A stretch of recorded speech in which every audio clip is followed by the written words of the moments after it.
If I take this off, okay. Sure, go ahead, because we know you just got off of work in the hallway. Anyways, I'm ready. A little bit about me. My name is Marty Epstein. I'm an editor Marty. for BuzzFeed.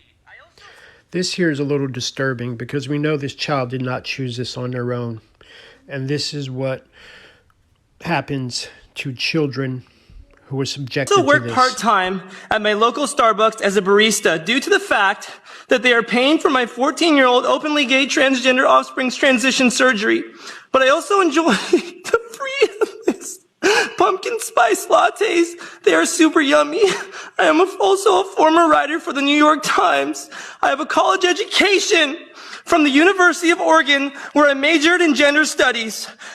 I am offended that our children are not receiving affordable gender reassignment surgery along with hormone blockers. You're offended? Access to abortions. This alone is a threat to our democracy. As Justin Trudeau only says. Someone needs bipolar medication. It just shows that you people do not care about our children, and that these are the same people who refuse to obey the science and get fully vaccinated. It's science, people! Science! Science! And you are selfish murderers. I could die. Don't you people care about my life? You racist, insensitive, homophobe. So I love the part where he talks about science and the vaccine. Yet if you ask him how many genders there are, which science will tell you there are 2, I'm sure that would not be his answer. There seems to be this common thread of screaming and having meltdowns and acting like 2-year-olds when they're trying to get their point across. How are we supposed to take them rationally? How is anyone supposed to deal with them and try and work for them, with them, and come to understandings as educated adults when they have meltdowns like they're 3-year-olds who need a nap? I love his little poster, which he probably forces 14-year-old to do. But levels of transphobia, Trump supporter, yeah, okay. Nazi ideology, I would probably agree with that. Bible, something or other, can't quite read what's under there. And the Bible talks about men, women, procreate, make offspring. It is the word of the Lord.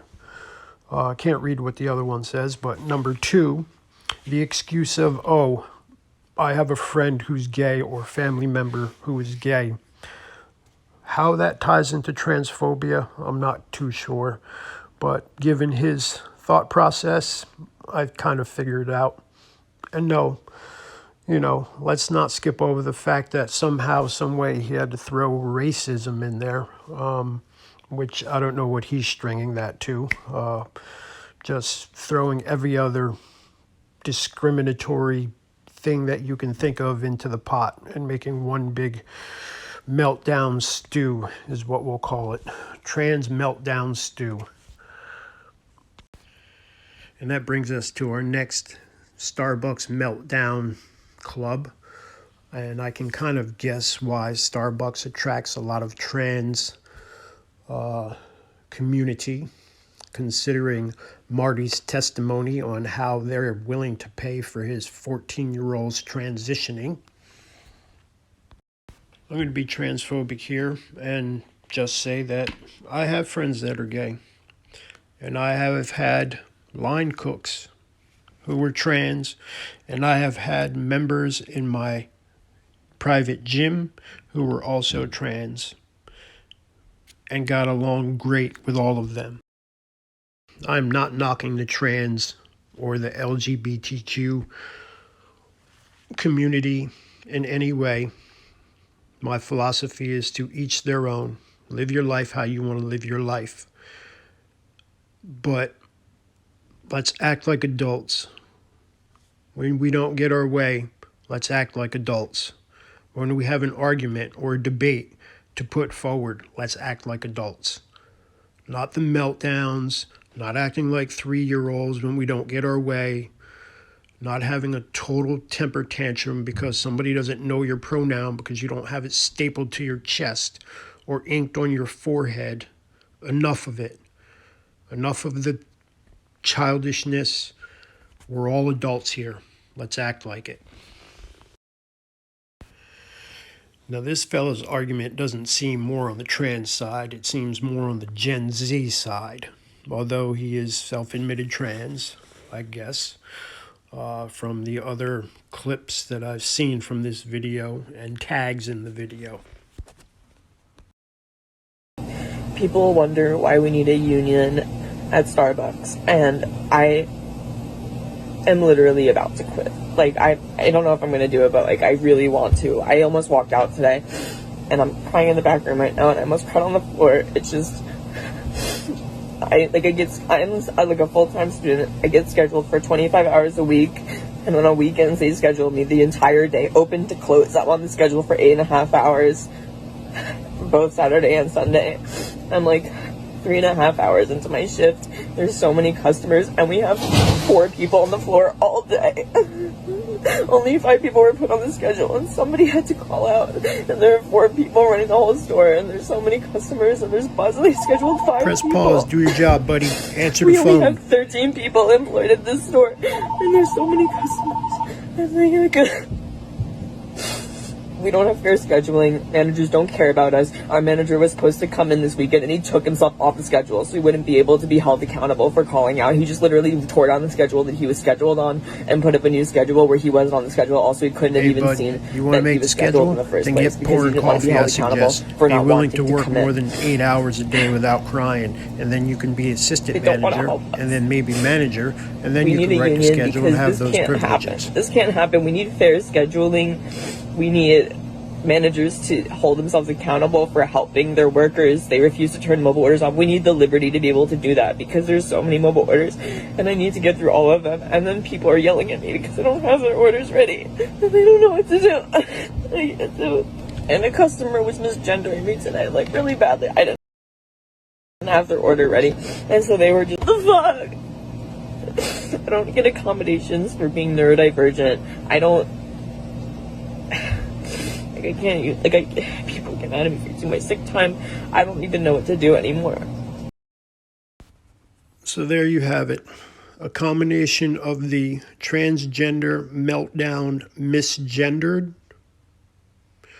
along with the Gen Z can't deal with more than 8 hours of work, and you got to pour some coffee and make some drinks. Like, how have you even made it this far in life is beyond me. Coming from a Gen Xer, a chef, I've put in double shifts in a day. Most I've ever worked in a day was 22 hours. And have done that on several occasions. Grow up, tuck it if that's what you do, or put your big girl panties on, whatever it is you do, and do some work and pour the coffee, my friend, or get a new job. Well, that's about it for today, ladies and gentlemen. Signing out from a hardcore school hard knocks Gen Xer, raised by the greatest generation. I wasn't raised by baby boomers. I was raised by the greatest generation. And I tell you, the world has changed drastically. Obviously, the world is constantly changing, constantly looking to be better, build on the mistakes of the previous generations, and build on the technology and things. But I tell you, society has really taken a turn for the weird. Really. A lot of today's Gen Z and Twinkies out there, they wouldn't have made it through our generation. They would have been taken out by lawn darts, the firecracker wars, tackle football in the front yard, the merry-go-round at the park, playing War in the Woods with the boys. Yeah, a lot of them would not have made it into their teens and into their, later years.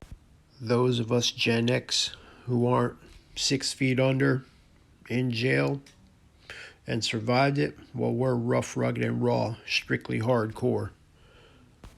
And never mind the bullying that was accepted back then. Yeah. There isn't any way in hell a lot of today's youth would have been able to make it through what we made it through. Until the next one, keep your head up, stay strong, spread nothing but peace and love to everyone, even those who oppose you and hate you. Don't let their hate drag you down. Have forgiveness for them, for they know not of their ignorance. Hope you guys enjoyed this video, and like, comment, and subscribe. Share this video, and please help me build this community. I'd like to put out a lot more videos and get some more interesting and cool content for you. So long.